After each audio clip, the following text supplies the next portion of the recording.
ఒక చిన్నవాడు మొత్తం గ్రామాన్ని రక్షించిన అద్భుత కథ మీకు తెలుసా? అదే గోవర్ధనగిరి కథ. గోకుల గ్రామంలో ప్రతి సంవత్సరం వర్షాలు పడాలనే ఉద్దేశంతో ఇంద్రుడికి పూజలు చేసేవారు. వర్షదేవుడు ఇంద్రుడని, వాన కురిపించేది అతడే అని వారి నమ్మకం. కానీ చిన్నారి కృష్ణుడు ప్రశ్నించాడు. ఇంద్రుడి వల్లే వర్షం వస్తుందా? మనకు పచ్చని నేలలు, పశువులకు గడ్డి, నీరు ఇవన్నీ గోవర్ధన పర్వతం వల్లే లభిస్తున్నాయి. మనం అదే పర్వతాన్ని పూజించాలి. మొదట గ్రామస్తులు ఆశ్చర్యపోయారు.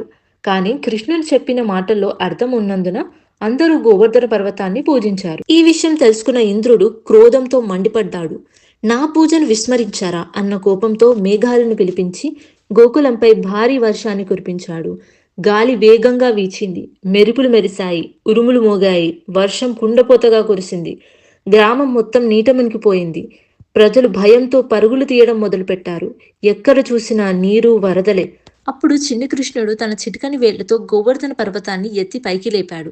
ఆ పర్వతం కింద గ్రామస్తులు, పశువులు సురక్షితంగా నిలిచారు.